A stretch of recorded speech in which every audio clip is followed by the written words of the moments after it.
Good morning. I was asked to show you how I cut my slab molds.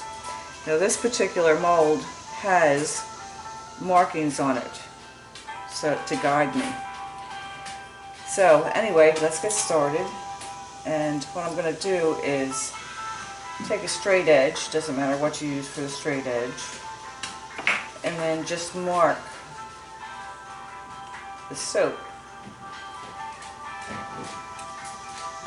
And there's one right here.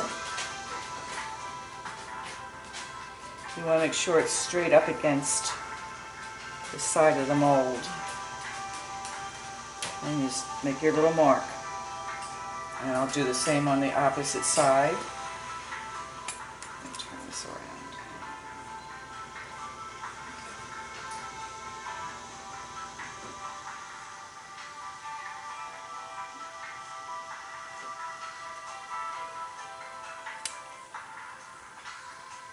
Basically making marks on every spot, and then I'll just take a straight edge and measure across.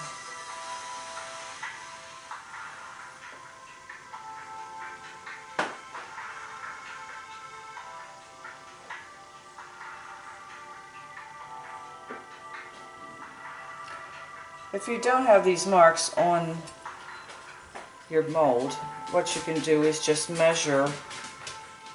I hold my ruler at the edge of the soap on the outside of the edge, and I'll show you that. Okay, I think I have them all marked. Okay.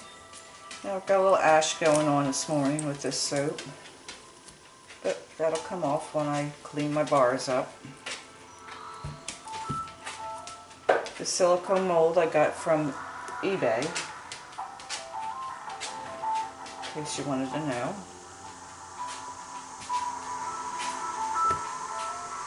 You know, I had a wood mold, and it just sits there because it's a lot easier to get the soap out of a silicone mold. And I put my soap on a tea towel so I can pick it up and turn it over.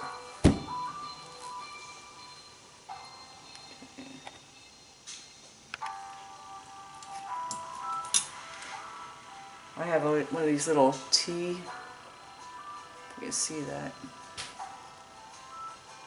and I put it up against, flat up against the side.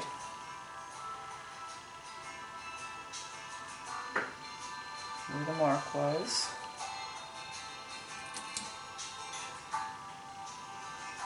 And then I'll just make a mark across the soap. And I do that for every single place.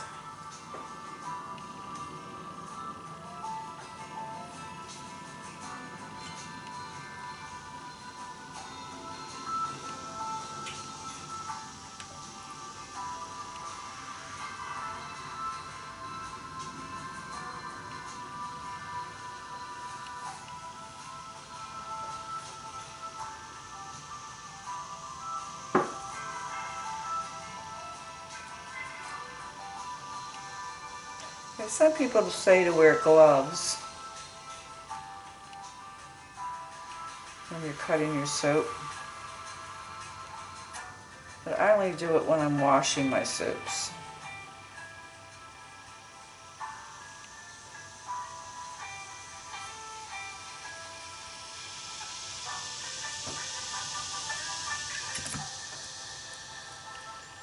Okay, now I'm done with that, so I'm going to set that aside.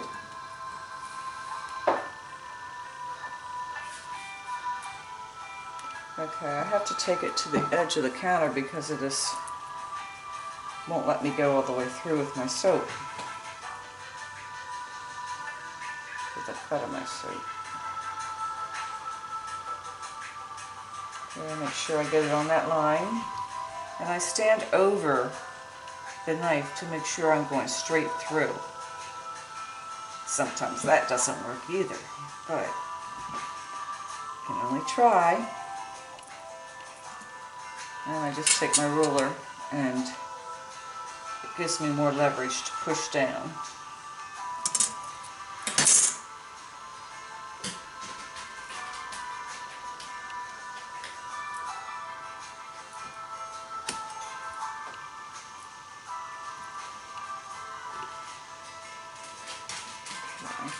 A knife's not long enough, so here's where the tab comes in handy too. Just turn the soap around.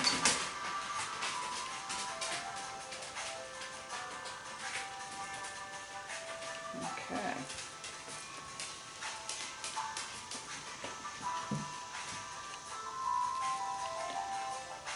There's the first cut. Now see, the batter was getting too thick on me, so I couldn't continue to pour for this pattern. So the bars will be, well, I guess, let's see, an inch thick, but they're going to be pretty good. They're 3.5 by 2.5, so they're a good sized bar. Let's set that aside.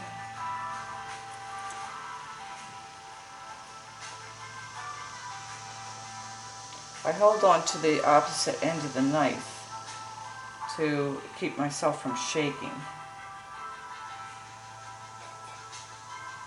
Get it stuck there a little bit. Pull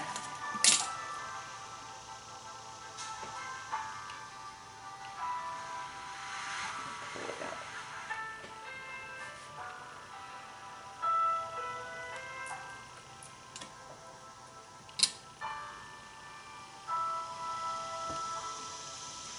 I found some music on my computer, so I thought, well, I'll put that on while I'm cutting my soap, doing the video. So I'm still learning how to do different things on the editing on YouTube.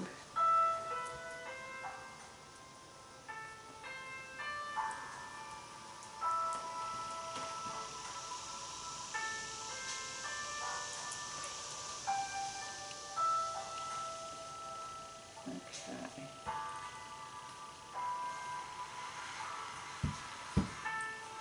Here's the cut. You can see that.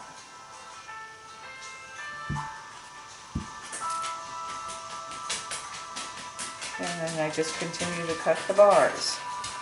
And I'll be cleaning them up the normal way I do, by trimming the edges. And there's one bar. I wanted to show you real quick.